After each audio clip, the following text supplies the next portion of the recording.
Hey everyone, my name is Yarrow and you're listening to the DIY Business Magic podcast.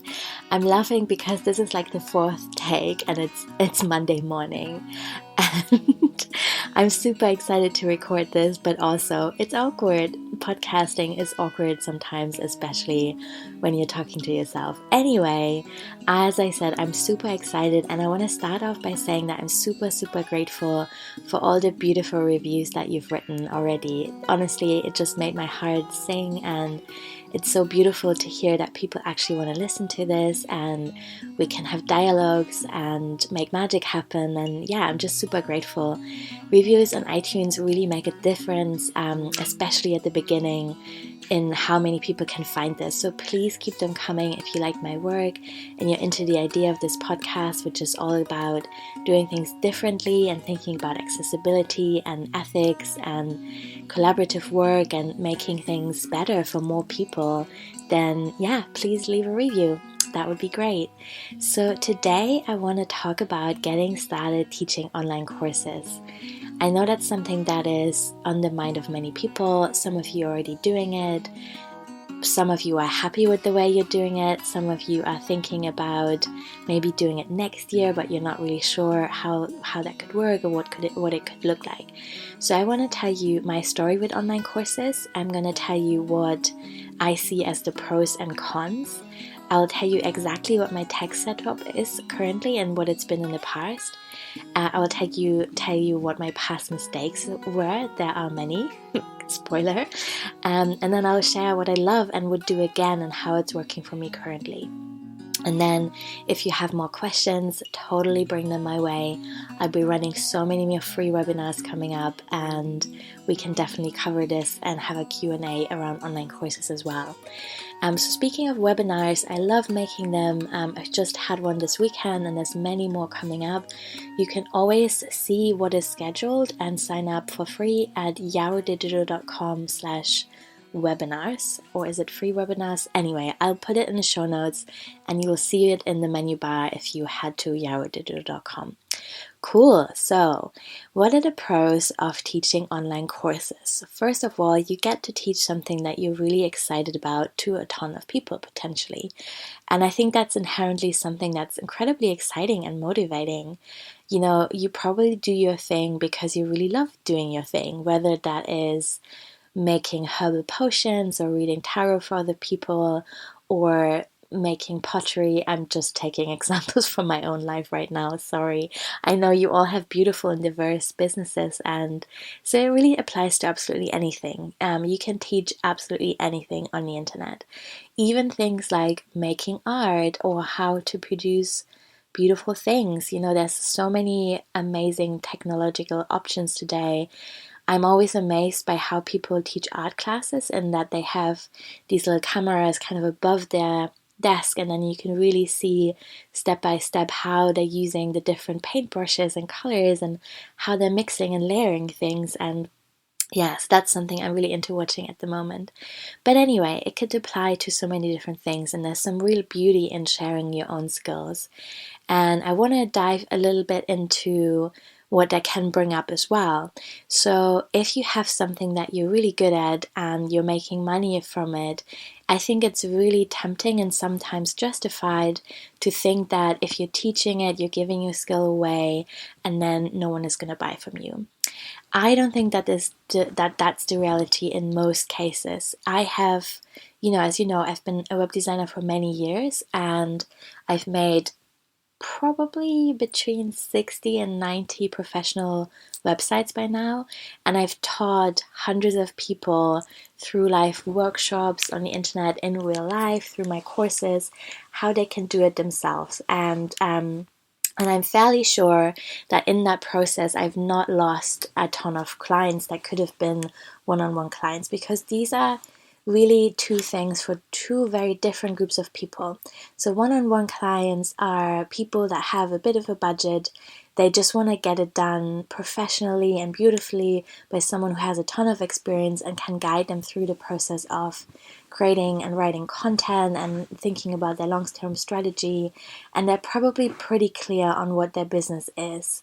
And the other group of people are people that maybe have a smaller budget and a little bit more time. They want to teach themselves, maybe they're even excited about it. And maybe they are also wanting to be a little bit more playful. So some of these people will have clear business strategies and ideas and visions, and others will be like, you know what, I still have a job, or I'm just taking it slow and easy, and I just want to build my first website and see where that takes me and give it some time to grow and expand. And obviously all these different reasons are super valid, but what it means that is that I really don't think that the option to take this online course is taking anything away from potential one-on-one clients, because there will always be people who just don't have the time, they just want to pay someone, or they're just not excited about learning tech stuff, and that's fair enough. So have a think about that, whether you feel any resistance around sharing your skill, and if so, if that's really justified, or if you can just lean into the possibility that you are an expert in what you're doing, you have beautiful things to share, there's something really special in treating people with one-on-one support. I think tarot is another really nice example. I teach people how to read for themselves all the time, for free and within my Patreon courses, and yet I also get people who want me to read for them because it's a special treat and it's different to have someone else hold that space for you. So yeah, that was a little ramble. So coming back to the pros of teaching online courses. As I've just said, teach something you're really excited about. You can give more people access to your work. I think that's a really important thing to me, because obviously, I have to charge a decent amount of money for my one-on-one web design work. That's how I make a living. I have to pay bills and all that stuff, and I know that's outpricing some people, and there's only so much I can do about that. So I do have a couple of sliding scale web design projects a year, or even free ones for people who just can't afford it, but they have a great idea, and I really think they should have a great website. So yeah, I can do a couple of those a year, but beyond that, I'm a bit stuck because I have to make an income, and teaching people how to do it for themselves is a beautiful way to make things more accessible. And then finally, the last pro is that you can make passive income, and I'm putting that in air quotes because passive income is a funny idea in online marketing that it's leveraged beyond. I don't know. I don't want to go into a long complainy rant here, but I'll just say I think that the idea of passive income is often misunderstood, and it really bothers me that so many people almost kind of create this Ponzi scheme kind of thing where they teach incredibly expensive online courses on how to teach online courses, and you can really only justify paying that much for those programs if you then charge a ton for your own programs, and it just creates a very inflated environment. And I know it has worked for a lot of people. I know people have become rich that way, but I have questions around that being sustainable and what it means for how we trade with each other, how transparent that can ever be, and if it's necessary as well. I think there's always an important question to ask around who you're making what you're making for, who can afford that, and who can't afford that. So anyway, I'll talk a little bit more about passive income later on. But I will also say having stable income as an entrepreneur is a super valid desire to have. While I have complex feelings about passive income as such, and I think it's misunderstood, I do 100% think that teaching online can be a great way to stabilize your income a little bit and to give you more time and space to be creative and come up with cool solutions and get people excited about what you believe in. So it's definitely not all bad. That's a really positive thing about it. Okay, so the downsides to teaching online, if you've never done it before, there might be a steep learning curve in terms of tech and understanding how to create a good setup, or you might have some initial setup costs when you're hiring someone to do that for you. You still have to promote your offerings, and it's not really that passive. So that's what I wanted to touch back on or circle back on. So passive income, the idea is, or what we're often sold in like Facebook ads is, you just create this product once and then people will see it and they'll be immediately drawn to it, and you're basically earning money in your sleep, and that's all you have to do. That's kind of the simplified version. So, and I think what people kind of misjudge sometimes is that you actually, especially with a cold audience, so with people that have never heard about your work before, you'll have to get in front of so many people to make those conversions. So with a cold audience, and again, that this is a really broad generalization, but just to give you an idea, in a cold audience, say you're running Facebook ads to people who've never seen your work before, you can expect a conversion rate, so the number of people compared to how many have seen your project and will actually buy it, is a good conversion rate in that case would be 1%. And again, like, it's a totally generalization. You could also have it be 0.1%. It could also be 5%. It depends on a lot of different factors. For example, how well your targeting is, how good your ad graphics are and your copy, and how expensive the pricing is for what you're offering. So all I want to say by giving you these numbers is that people very easily overestimate how many people they can get to buy something, and how it actually takes a long time to build trust in people and to get enough people to see your work, to get a decent amount of people to actually say yes to it.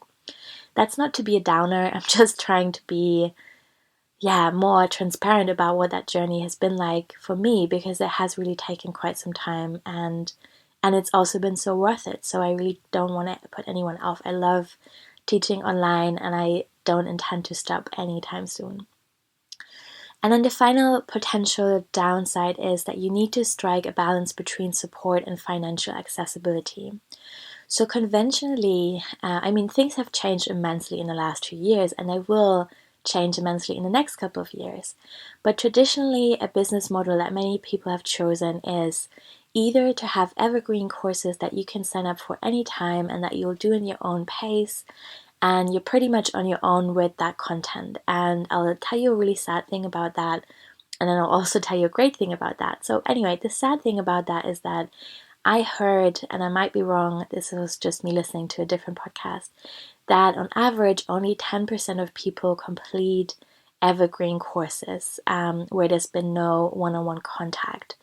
And again, I think that can really differ across different industries, and it depends on how the course is set up, how well made it is, how it makes sense for people, what their motivations are, what is being taught, what's the timeline. There's lots of different questions. So again, all I'm saying here is that it is quite hard for busy people, and many of us are overwhelmed and really tight on time and resources and headspace to complete something where we don't have any hand-holding or group support or live sessions. And that's just something to bear in mind. So the other business model, or many people combine these two, is to have a group live program. So a couple of times a year, or maybe once a year, you lead a group of people through a program with live classes and additional content, and that's beautiful because people get to know each other. They get to see that they're not alone. They get to access you regularly. They get to ask questions, and then there's a motivation in staying with the group, so people are much more likely to actually do the homework and do the learning and ask themselves big questions, and that's really great. So, but with that, the downside is, of course, that for the person teaching, there is a much bigger investment in terms of tech and time and just energy. Holding space for people is hard. It's hard to expect exactly how many people will sign up, what kind of questions they will have. There's just a ton of time that you're going to have to pour into this, and that then often means that the pricing for such group programs is much, much higher, and so the trade-off that is then that it's not as accessible as it could have been to many people had it been an evergreen course. So for me, this balance thing has been something that's been on my mind for many years, and this year I'm doing something very different that I'm super happy with, and I would love to get more people to consider that as an option as well, because I know that when we're starting off with something, as people who really had no training in most of us in conventional education didn't have any training around self-directed creativity or running a small business. So we're really teaching ourselves, and we're starting over with something that's new and exciting, but also a bit mysterious. And so we look to other people. That's definitely what I have done.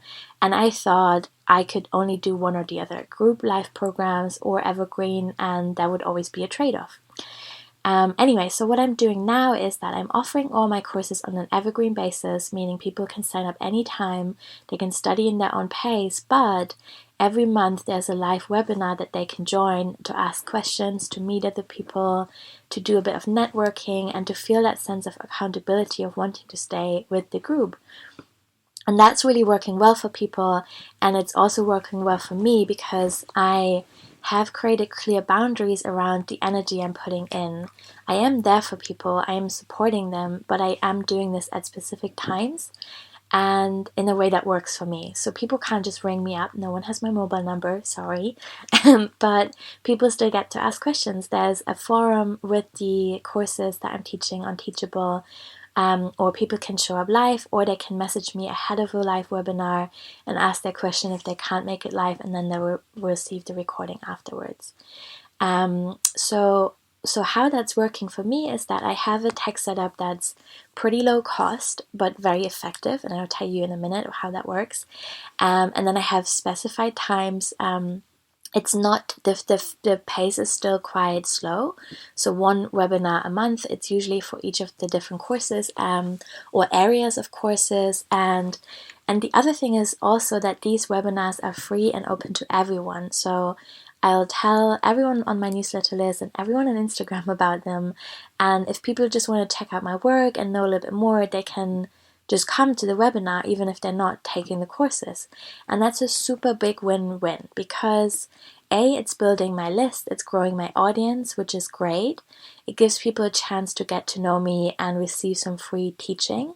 People who are doing the courses have that extra element of support and group access and getting to ask me questions.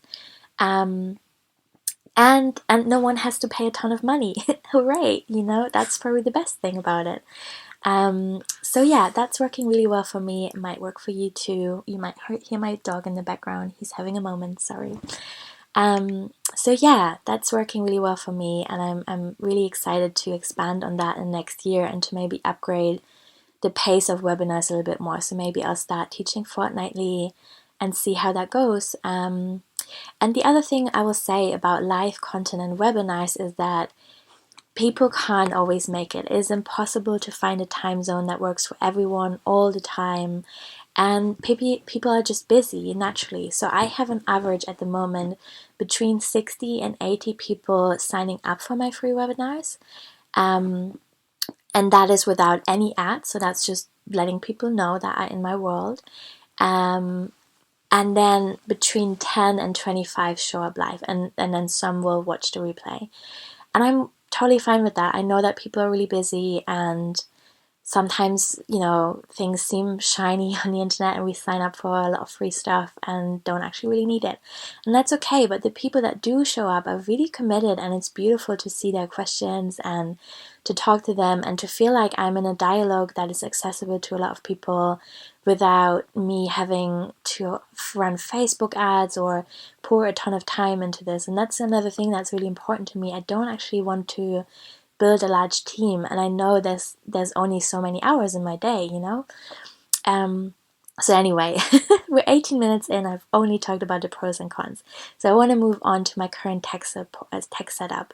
So what I've decided to do is to link my courses to my Patreon, and I'm doing that because I want to create a long-term, mutually supportive relationship with people rather than selling them a one-off thing. So I'm really into Patreon. I don't think that it's flawless, but it's the best option for me right now.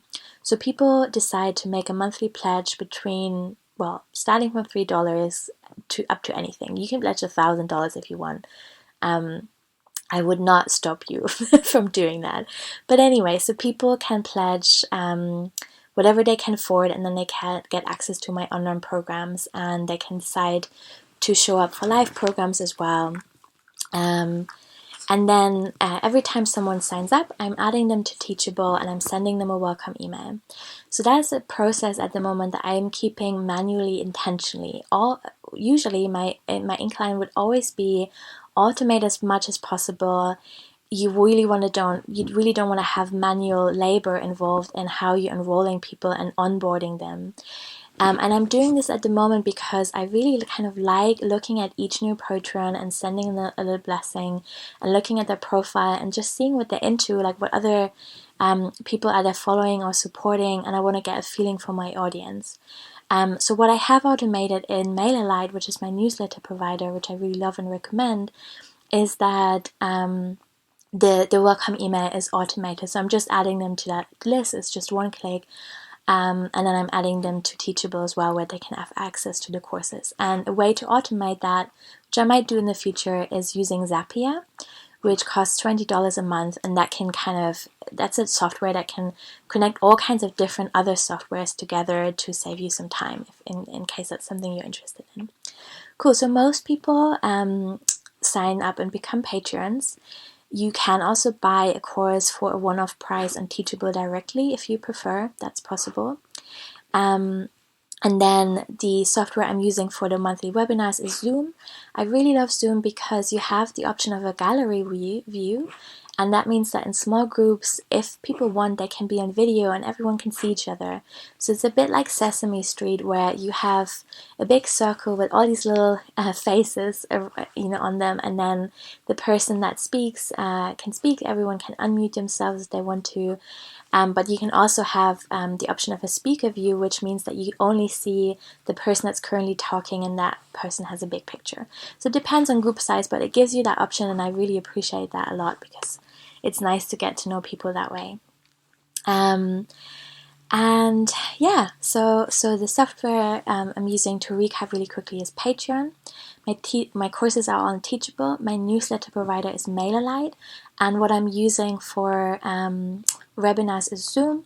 And if I wanted to automate that step between Patreon and Teachable, I could use Zapier to do that, but I don't do that currently. So now I want to talk a little bit about my past mistakes. The first thing I did was totally overestimating my conversion rates. So I started teaching online courses about 2 years ago. And when I first started dreaming about them and thinking about what I could invest for the initial production, I completely overestimated the relationship between the people in my world, the people that were following me on social media and were receiving my newsletter, and the people that would actually sign up. And I think that's a super common beginner's thing, because we love the thing we're doing, we're super excited about it, and it's kind of hard to imagine why everyone else wouldn't be super excited about it, especially if those people have already decided to either follow us or even receive our newsletters. But yeah, that was a hard awakening. Not everyone was immediately in it, and that's okay. So I learned. The next mistake I made was kind of forcing myself to make too many camera-facing videos. What I mean by that is that I thought any content where I'm explaining something rather than showing something on the screen needs to be a video that looks fairly professional, where I'm sitting at my desk and everything is well lit, I'm wearing something great, my desk looks amazing, and I'm just speaking into the camera. And maybe those things are easy for you to make, but fuck, I found them really hard to make. When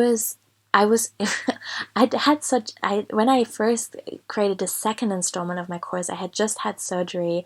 I was still in so much pain, but I just absolutely wanted to do it, and I wanted to look great. So I got a softbox, like a lighting thing from Amazon. And then I tried to do it at home a couple of times. It really didn't work. There was just so much clutter and very, very little space. And so I rented a hotel room for one night, which was a big investment for me at the time, and it still would be. But anyway, I did it because I just was so stuck on how it would look. And that put so much pressure on me because I needed to make 12 videos in this one night I had in this hotel room. So I brought my softbox and all my equipment and my camera and my notes, and I was just up all night trying to make it happen, and it really ended up looking just about okay.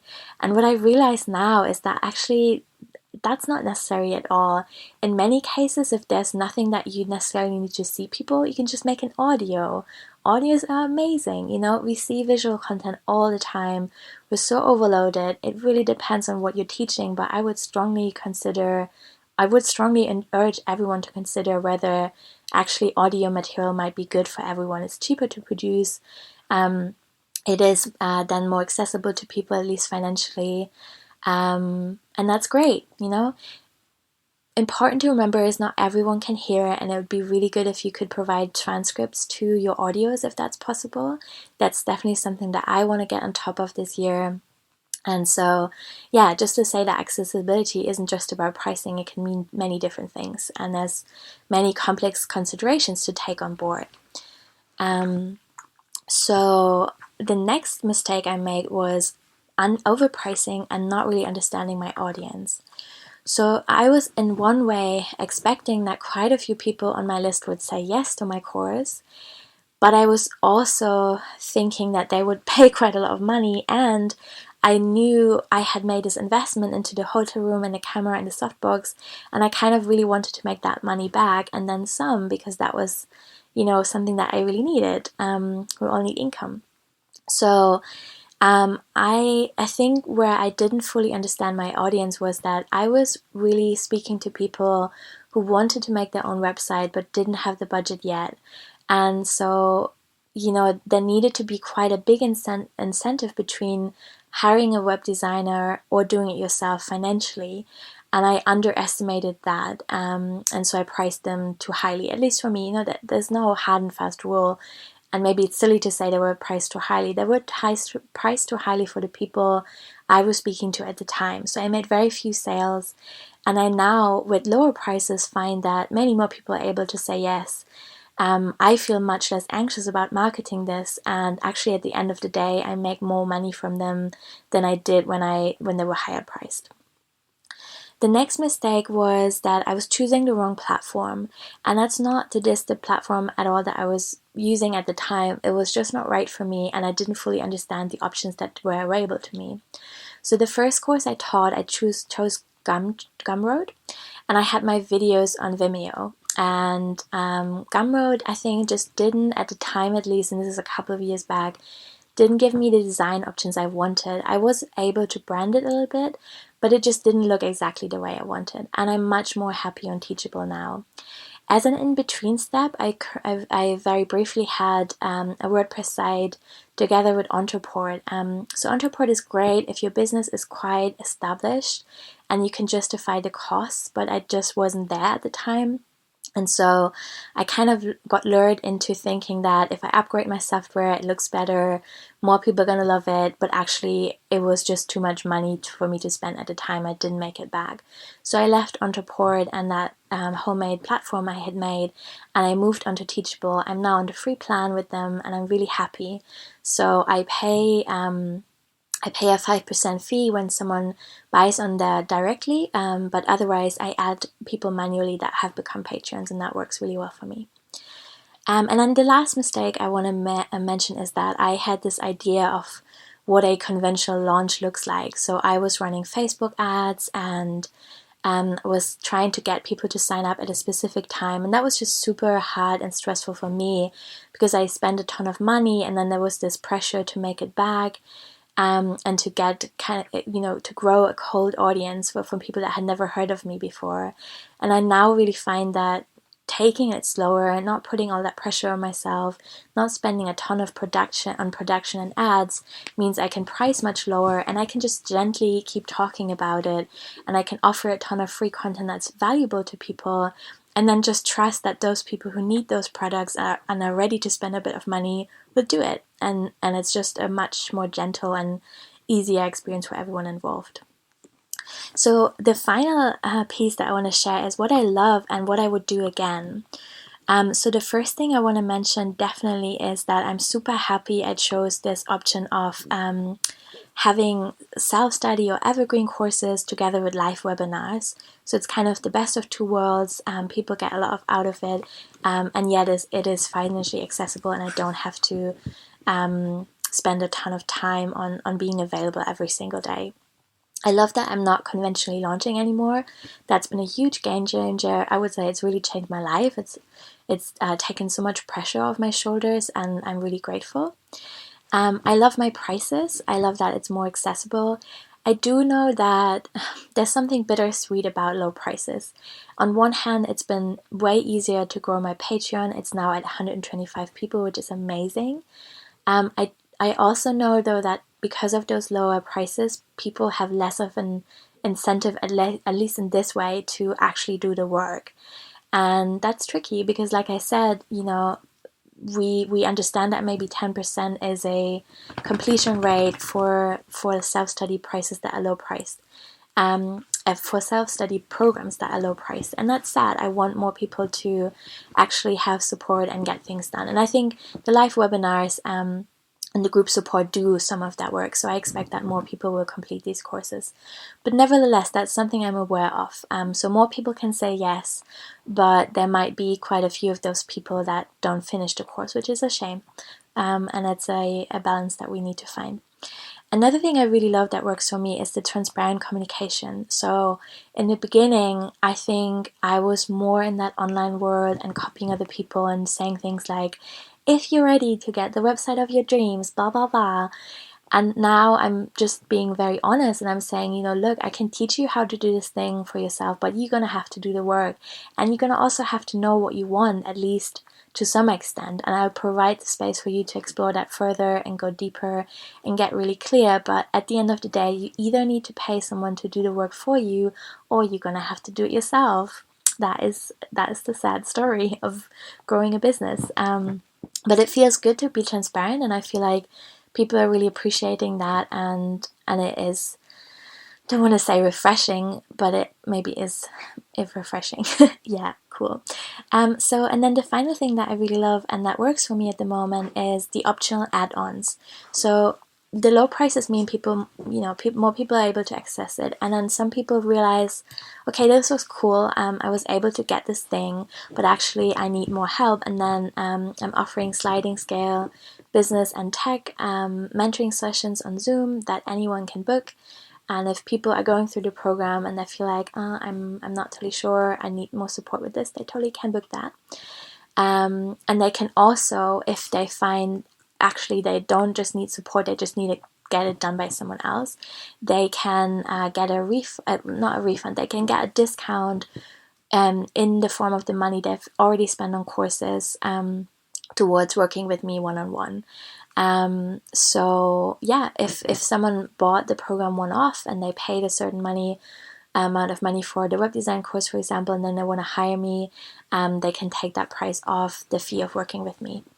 And that feels good and transparent as well. Yeah, that's all I wanted to share today. I hope this has given you some insights into what it's been like to build an online school over the last couple of years, the mistakes I make, the things I love, the tech setup I have, all these things. If you have more questions, please let me know. Either email me at hello@yarrowdigital.com or DM me on Facebook.